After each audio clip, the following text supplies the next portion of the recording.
بسم اللہ الرحمن الرحیم۔ محترم ناظرین، السلام علیکم۔ ناظرین، آج کی ویڈیو میں ہم آپ کو بتائیں گے خلیل خدا حضرت ابراہیم علیہ السلام کے ساتھ جڑے اس واقعہ کے بارے میں جس میں آپ نے فرمایا، اے پروردگار، مجھے دکھا کہ تو مردوں کو کیسے زندہ کرتا ہے۔ اللہ تعالیٰ نے قرآن مجید میں کافی مقامات پر حضرت ابراہیم علیہ السلام کو خلیل کہہ کر پکارا ہے۔ خلیل اس دوست کو کہتے ہیں جو کسی طرح دوستی کی شرطوں میں خلل نہ آنے دے۔ حضرت ابراہیم علیہ السلام کے خلیل خدا ہونے کے بارے میں حضرت امام جعفر صادق علیہ السلام سے منقول ہے کہ ابراہیم علیہ السلام مہمانوں کے باپ تھے، یعنی مہمانوں کو بہت دوست رکھتے تھے۔ جب کوئی مہمان آپ کے پاس نہ ہوتا تھا تو آپ علیہ السلام مہمانوں کو تلاش کرتے تھے۔ ایک روز گھر کے دروازوں کو بند کر کے مہمانوں کی تلاش میں باہر تشریف لے گئے۔ جب واپس آئے تو ایک شخص کو مکان میں دیکھا۔ فرمایا، اے بندہ خدا، کس کی اجازت سے تو اس گھر میں آیا ہے؟ اس نے 3 مرتبہ کہا، کائنات کے پروردگار کی اجازت سے۔ حضرت ابراہیم علیہ السلام سمجھ گئے کہ وہ جبرائیل علیہ السلام ہے اور اپنے پروردگار کے حمد بجا لائے ہیں۔ جبرائیل علیہ السلام نے کہا کہ تمہارے پروردگار نے مجھے اپنے ایک بندے کے پاس بھیجا ہے کہ جس کو اپنا خلیل بنایا ہے۔ حضرت ابراہیم علیہ السلام نے کہا، بتاؤ وہ کون ہے تاکہ میں زندگی بھر اس کی خدمت کروں۔ جبرائیل علیہ السلام نے کہا، آپ ہی وہ شخص ہیں۔ پوچھا، مجھے کیوں خلیل قرار دیا ہے؟ جبرائیل علیہ السلام نے کہا، اس لیے کہ تم نے کسی سے کسی چیز کا سوال نہیں کیا اور نہ ہی کسی کے سوال کو رد کیا۔ رسول اللہ صلی اللہ علیہ وآلہ وسلم سے منقول ہے کہ خدا نے ابراہیم علیہ السلام کو اس سبب سے خلیل بنایا کہ لوگوں کو کھانا کھلاتے تھے اور رات میں اس وقت نماز پڑھتے تھے جس وقت سب لوگ سکون کی نیند سو رہے ہوتے تھے۔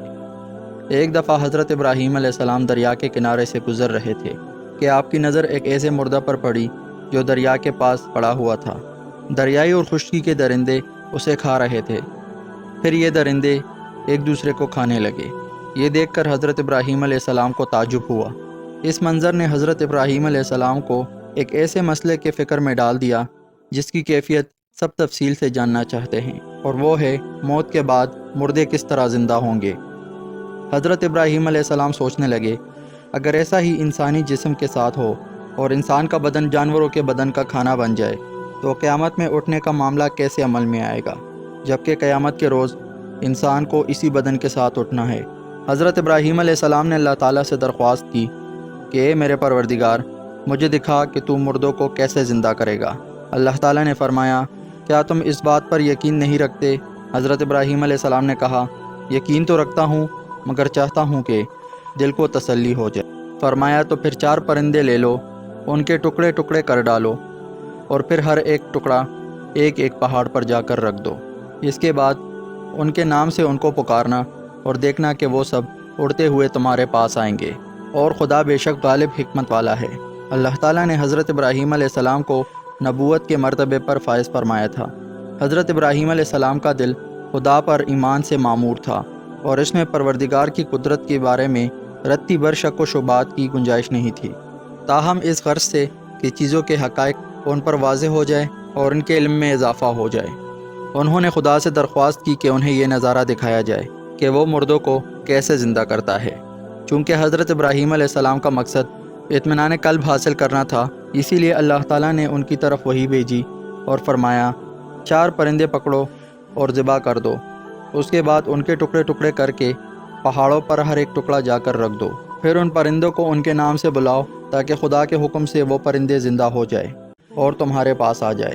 حضرت ابراہیم علیہ السلام نے خدا کے حکم پر عمل کیا اور پرندوں کو ذبح کرنے کے بعد ان کا قیمہ آپس میں ملا دیا اور پھر تقسیم کرنے کے بعد مختلف پہاڑوں پر رکھ دیا۔ آپ علیہ السلام نے ان پرندوں کی چونچیں اپنی انگلیوں میں پکڑ لی اور پھر اپنے پاس دانہ اور پانی رکھ دیا۔ جب ان پرندوں کا نام لے کر ان کو آواز دی تو وہ خدا کے حکم سے زندہ ہو گئے۔ یہ سن کر پرندوں کے ٹکڑے آپس میں مل گئے اور جا کر اپنے سر کے ساتھ جڑ گئے۔ ابراہیم علیہ السلام نے ان کی چونچیں چھوڑ دی اور وہ پرندے اڑ کر دانہ کھانے لگے اور کہا، اے پیغمبر خدا، آپ نے ہمیں زندہ کیا، اللہ تعالیٰ آپ کو ہمیشہ زندہ رکھے۔ ابراہیم علیہ السلام نے فرمایا، میں نہیں بلکہ اللہ تعالیٰ مردوں کو زندہ کرتا ہے اور وہی ہر چیز پر قادر ہے۔